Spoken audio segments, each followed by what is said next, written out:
Today, meet parents who watch their kids play and let that inspire them to become entrepreneurs.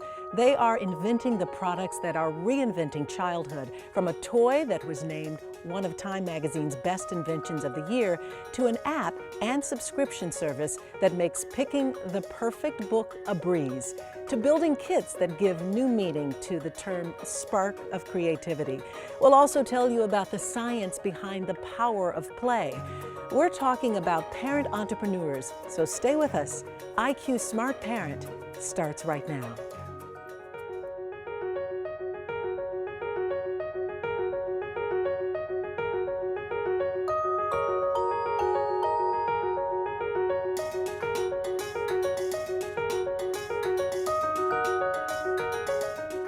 Welcome to IQ Smart Parent. I'm your host, Darieth Chisholm. You know, as parents, our job is to introduce our children to a world of discovery. But for some enterprising parents, they don't just introduce their children to new learning tools, they invent the new learning tools. And that's our topic today, parent entrepreneurs. Our first guests are a husband and wife team from Washington, D.C., and their business made a big splash when they pitched it on the reality show Shark Tank. Let's welcome Jordan Lloyd Bookey and Felix Brandon Lloyd. Thanks so much for joining us. Now, you both have backgrounds in education, but back in May of 2013, you went down a different path and became entrepreneurs.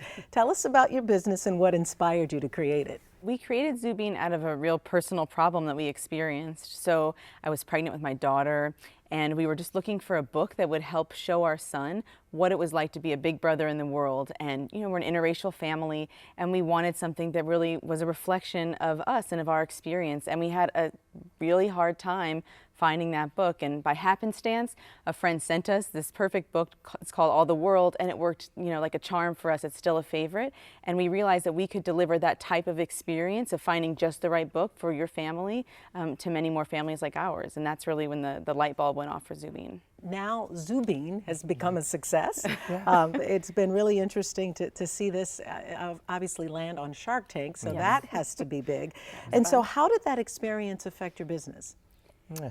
Well, I think it made us turn a problem we were experiencing into a solution that would matter for lots of families across the country and hopefully beyond this country alone. So it allowed us to define the problem that Jordan described of, in this information age, actually being harder and sometimes to find what's right for your child, and build it into a business that would deliver to a family each week an actual book. And now we work through public libraries to deliver a recommendation of a book at the library that is just right for that child based on their age, interest, reading level, and all the things that go into a unique childhood. So let's talk more about Zubeen and how it works. You know, when I use search engines, typically the most popular item rises to the top. How is Zubeen different? Yeah. Well, You go. we believe very much in the power of the human expert still. So in the age of the algorithm, there's some things that still take a person to look at it, both to judge the quality of it, but also the content. So for example, we'll have what we call a curator, which is often a librarian, look at a book and say, well, this book features a not so pink girl, or it features a theme of self-confidence. And that would then allow a family later on to express that their child, their son or daughter, is a girl who is into math, science, and technology and very different in any given day and age, and find a book that will roll to the top for that child.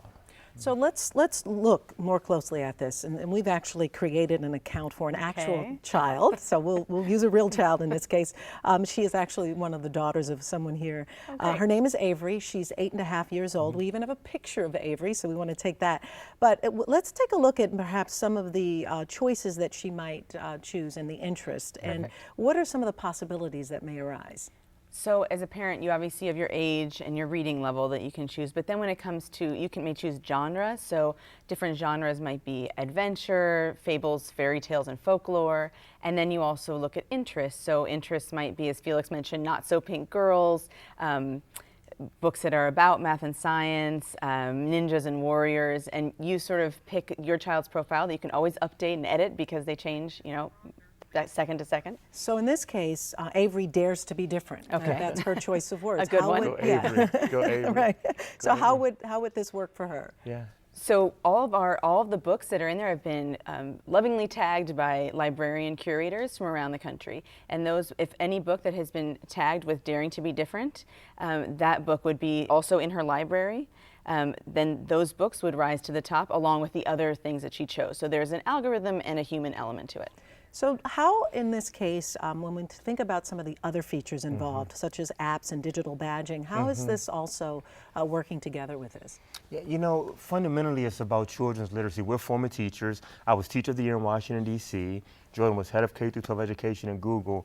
And I think what we saw is the importance of getting kids excited about reading and making it really personal for them. This is the right book for this child versus that. So the service is fundamentally, when you talk about the recommendations, about individualizing for the child, but the badging, the ability to log books over time is really about helping that entire family get engaged in the experience and to find it fun and to set goals along the way. What is your favorite Zubeen feature? My favorite feature is the learning tip. So I love that with each book you're getting a learning tip that's helping you dive a little bit deeper and will oftentimes be an extension that shows you how to use new media or some other element that will really help to infuse that book with more, even more. Felix, your favorite? I think I'm into the badging. You know, I love that element of Competition? I don't want to call it competition, you know, but like just this sort of visual representation of something that I and my child have achieved. Yeah. So as we close in this segment, you obviously are quite passionate about this. Where does that come from? Yeah. You know, I think we were always passionate about education because we're educators by background, but it's really becoming a parent and having that experience where you see the problem and you have this experience with your own child that drives it home, and we realize that this is, you know, such an important moment for us, and we really have a chance to make a difference. Where does it go from here? Well, we're fortunate to have some good supporters. Mark Cuban's an investor. We've been working with public libraries across the country, 35 public libraries now, including a couple in Canada. And what we want to see is children across the country finding this through their local libraries and reading 10 times as many books as they would, becoming more literate sooner and being wildly excited about the experience throughout. Yeah, great. Yeah. Well, it's such a great feature, and we appreciate you being here on the show, and Thank continued you. success to you. Thank you so for much. having us. Absolutely. The product is Zubeen, and the parent entrepreneurs, of course, are Jordan Lloyd Bookey and Felix Brandon Lloyd. So best of luck to you again, and thank you so much for being here. Coming up, we're going to give you a look at one of Time Magazine's best inventions of the year. And once again, it was invented by a parent who was inspired by his own daughter and how she played. But up first, it turns out playtime is more than just fun and games. Here's what the research tells us about the power of play. Albert Einstein once said, "Play is the highest form of research." So what's happening inside your child's brain at playtime? In the 1920s, a Swiss psychologist named Jean Piaget studied children, including his own, and he determined that every experience and interaction has an impact on early childhood development. Piaget used his findings to form the stages of cognitive development theory, which allow parents and educators to help children learn better. Plenty of research since then has confirmed Piaget's theories about the power of play. Today, leading experts agree that early childhood stimulation and adult engagement is the best foundation for children to reach their full potential. I really looked forward to today's show because I'm getting to meet so many inspiring parent entrepreneurs, but also because I'm getting to play with so many cool toys, and this next invention is no exception. I'm very excited to introduce you to Pramod Sharma, a former Google engineer and now the co-creator of a device called Osmo. And we're going to get a chance to play with it in a moment, but it made it onto the list of Time Magazine's best inventions back in 2014, so congratulations about that. Tell me what inspired you to create this. So I have a daughter, and I see a lot of kids who love tablets and phones. And in some cases, it's very hard to take these devices away from them. And we realized that the experience of these devices is limited to the screen, and that's very constrained experience. So we had this insight of what if we can have the experience not limited to the screen, it can go beyond the screen, and it can have physical objects as part of the experience. That was the inspiration for Osmo, and we've been amazed with how much fun kids have, parents and teachers are having with this. What age is it designed for? It's designed for 6 and above, And the games are designed in a way that the difficulty level goes up as you start playing, so it scales very well. Does a customer need the internet in order to No, play nothing. So the games, the apps are all local on iPad, and what you need is just the physical pieces. Why do you think it made such a big impression in such a short time? I think this is sort of adding a new dimension to the play. So it's not a huge jump from an experience standpoint. You already have an iPad, you're already playing physical games. Now we're sort of blending them together.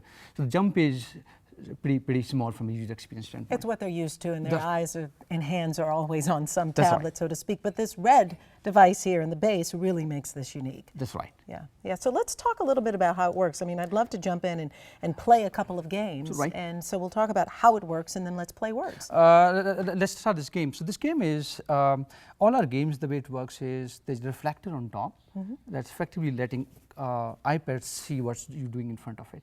So in every single game you're playing in front of the iPad. So in this game, this is a word game where two of us are going to play. We're trying to guess, we're guessing this 4-letter word, and picture is a hint. So this one, for example, could be a bird. So that's, I think, right. So P, and it's a Fast and Furious. You don't have to wait for me. It's just like Hangman. Oh, a tail. Oh, tail. Okay. What is the educational value of this particular game, of words? So this one is a couple of things actually. One is a social emotional learning, you're playing together, and in classrooms you have seen, whenever you put the game in front of kids, multiple kids come together and play. Just doing problem solving because you're trying to guess what it is, so you have to think a lot, and there's no obvious answer to these things, you're forced to think. So the social emotional learning is, I think, is a big aspect of the words game. So let's take a look at Tangram. Yes, so the next game is a game of Tangram where you will see on screen, on screen there's a shape, and we have these pieces, and these pieces has been around for centuries actually. And what we're going to do is we're going to make this shape using these pieces, and you can help me if you like.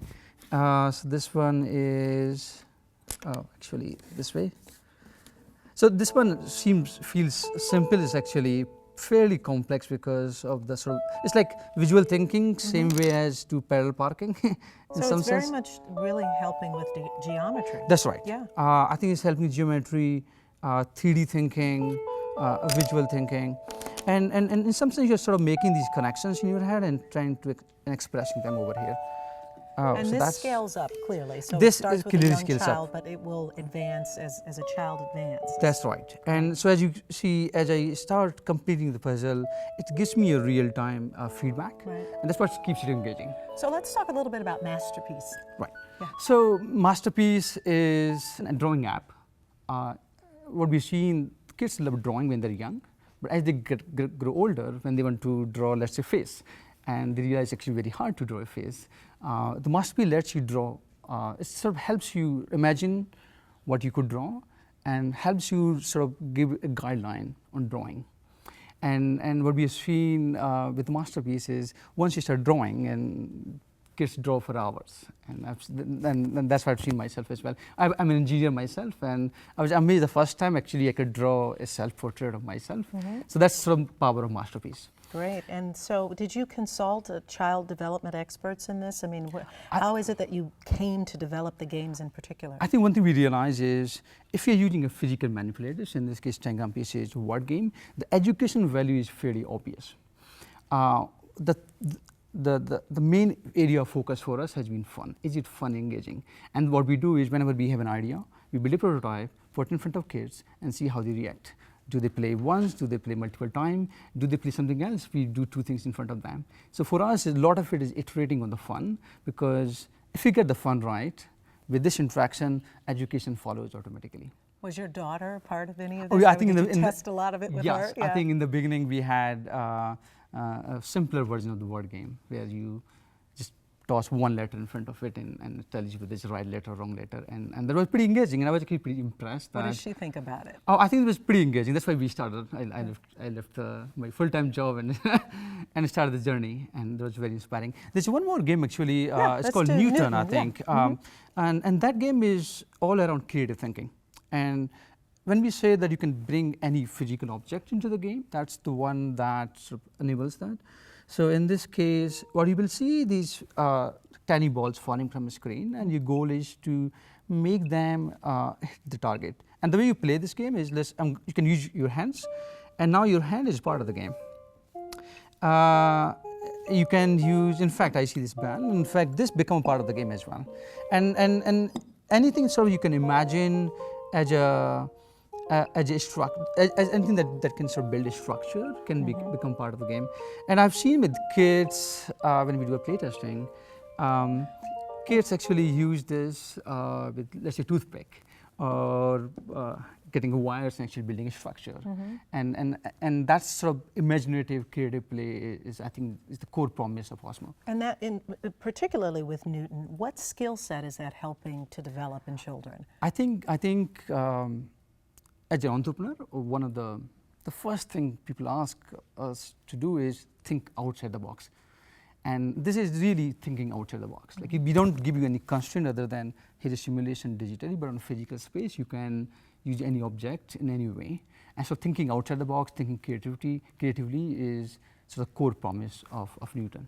And we have seen this with kids, actually. Yeah, definitely. And speaking of thinking out of the box Right. and being an entrepreneur, what advice would you give to any parents who are considering starting their own business? Entrepreneurship is fun, but it's very hard. You always start with an idea. And I always focus on spending time thinking, is this the right idea? Because if you start in the wrong direction, it's much harder to do course correction later on. And the one way I think you can see whether this is the right idea is look around yourself as a parent, teacher, and kids, and see, is this going to help kids in meaningful ways? And if you see an idea that's going to help meaningful way, then you will get a lot of support from other parents, teachers, and we get a lot of support from community as well. Yeah, well, it is such an interesting game, and the creativity that's involved in it is great. And I love the fact that, kids are already glued to their digital devices, and this is a great way for them to expand and learn and have fun as well. Yeah, we are very, very excited, and thank you for having us. Yeah, absolutely. Coming up, do-it-yourself projects that take tinkering to a whole new educational level. My bot robot. And for all you parents out there who are getting more motivated to follow your own dreams of building a business, check this out. Think you've got what it takes to build a successful business? Check out this list of traits experts say make for a successful entrepreneur.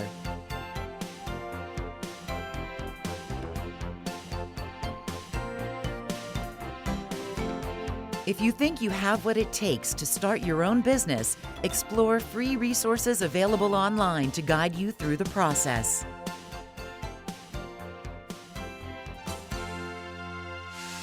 We're talking to parent entrepreneurs, and my next guest is Tara Tiger Brown. She's the co-creator of KidHub. Welcome to the show. Hi, thank you. So a lot of us probably remember those mail order boxes, those mail order kits that used to come in the mail, things like sea monkeys to those sea agents. And so KidHub is kind of the 21st century version of that, right? Yeah, something like that. Yeah. So tell me what inspired you to create this. Well, a few years ago, I started the nonprofit Los Angeles Makerspace because I discovered that kids were not getting any hands-on learning inside the classroom or even outside the classroom. And so once I also was working on that nonprofit, my co-founder, Luz Rivas, she started DIY Girls, which is very similar. And we came to the same conclusion, which was that a lot of people wanted to do these same activities at home that they were doing in our community spaces. And so we thought, here's an opportunity for us to scale what we were doing locally in Los Angeles and bring that to people's kitchen tables. And we're going to dive in and look more closely at the box in a moment, but when we look at science, technology, engineering, and mathematics, it's typically called STEM education. Mm-hmm. But recently there's that word has changed and it's now STEAM, and right. Now we're including the words art. Right. So in this case, you're really combining all of those in this kit. Yeah, that's right. Yeah. And at home, parents are very comfortable, bringing art to their kids, drawing, gluing things, etc. But they're maybe not as comfortable introducing something like electronics. So we've blended the art with the technology, so they're comfortable starting a project and then adding on those techie bits that otherwise they might just want to avoid. So it's really inclusive of all of those dynamics. Right. How does this work? I mean, what do you get in the kit, and how do people receive them, and how often do kids receive them? Yeah, every kit has a theme, and so we have a set of activities that we've designed or curated, and then we have the electronic components that come in the kit as well. And it's really to get the kids started. So, you know, we start them off and then they kind of take it from there. We have a subscription service that you can sign up for and get a kit every month. We also have single kits that you can purchase that are also theme-based. And really it's, you know, for kids that want to spend a weekend working on it, or, you know, they want to really expand on a project that they're working over, you know, a course of 3 months. And so with the themes, let's talk about that. Is it if you're interested in arts, or let's dive in a little more closely when we talk about themes? Yeah, so we have a few different themes. For example, there's family game night. So families got together and they built their own version of the operation game or a game show. We had a fashion technology kit where, you know, kids could make things like stuffed animals that, you know, light up, or, you know, little girls could light up their tutus. We have a conservation kit coming out soon, so kids will be able to take underwater microphones and figure out what sounds are like under the water. So really it's a combination of things we know kids are really interested in already, and then the kids that purchase our kits tell us what they want to build. So everything from a Harry Potter wand to... So you can really customize this based on the feedback that you're getting from kids. Yes. That is great. Let's look at what's inside of this kit. Okay, great. So this is really a basic electronics kit. This is also something that you'll be getting with our summer camp in a box. So it comes with 5 different activities, and the first thing we usually start kids off with is something that we call a bot, or it can also be called an art bot. And kids will learn very quickly how to start a motor and light up an LED. And then the other one here is this uses conductive thread. So for kids that like to sew, this is a good introduction to helping them light up LEDs and even programming. This is a little programmable Arduino right here. You know, and so we have buzzers, like I mentioned, that you can use to create different game shows. And even something that's really interesting is looks like just a pipe cleaner, but this is actually a circuit because this is metal. So kids quickly learn they can take a pipe cleaner and maybe make a bracelet with it and add an LED and a battery, and all of a sudden it's a piece of fashion. So they really can get creative with this. Yeah. Does it come with instructions, or do you just Yes. allow kids to tinker and play around with it? It does. It comes with written instructions. What's really funny is that the kids will open the kit and then they throw the instructions away, and the parents are like, no, get those instructions. The kids really like our videos. That's really, you know, what they go to, is they look at the videos, and in fact they make their own unboxing videos. Hi, Tara and Luz. This is Thomas from Decatur, Georgia, and I had the Kid Hub bot. I added a story and a spear, but the spear is a pencil, and this actually is a toy sword, and this is the helmet, and this is what it does. So this is mine, and this is my dad's. I think my dad did the work. Yep. What's his name? Freddie. And how did your son inspire you to start this? Well, you know, I found out, like I said before, that kids were not getting this hands-on learning, you know, in the classroom or outside the classroom. There's 20 million kids on waiting lists to get into after-school programs where they might learn STEM or STEAM. And so I just thought, you know, I want my child to be able to tinker along with us. And, you know, his dad started a hacker space and have a maker space, so it's just something that's been a part of his life. And he's one of our best prototypers for all of our kits. And this is clearly things that kids are doing at home with their parents or their other siblings, but you've also been able to introduce this to schools and in the classroom. That's right, yes. So some of our subscribers are also teachers, and so they'll test some of these kits with their kids at home and decide what really works, and then they'll ask for a large classroom kit that they can take and teach kids, you know, science and engineering in the class. This has to feel amazing to see this come to fruition. Yeah. What advice would you give to parents who are thinking about starting their own business and dreaming? Well, first, you know, I really believe that you do something that you're interested in, that maybe your family is interested in, and test first before you want to quit your job, you know, to figure out if this is something that other people are interested in doing. And there's a lot of ways that you can prototype and work in your community and your neighborhood to test your ideas out. Where does this go next? Next, well, we're really hoping to expand internationally. So we get a lot of requests from different countries to do that. And we're really working with different co-designers now. We have a Nat Geographic Explorer that's working with us on a conservation kit that I mentioned. We have a superhero kit coming up, so just continuing the themes. That's great. Well, it's such a creative idea, and I can see where kids can really learn to play and tinker and explore and develop. So thanks so much for being a part of the show. Thank you so much.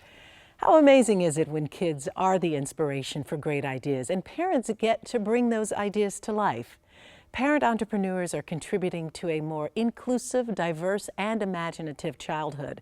So we hope that you'll introduce your children to more products made by parents. And who knows, maybe you've even been inspired today to become a parent entrepreneur as well. Thanks for being here, and join us again next time for another episode of IQ Smart Parent. Want to learn more about IQ Smart Parent? Visit us online at iqsmartparent.org for more episodes and additional tools and resources. Connect with us on Facebook, Twitter, and Pinterest to share your thoughts on being a 21st century parent.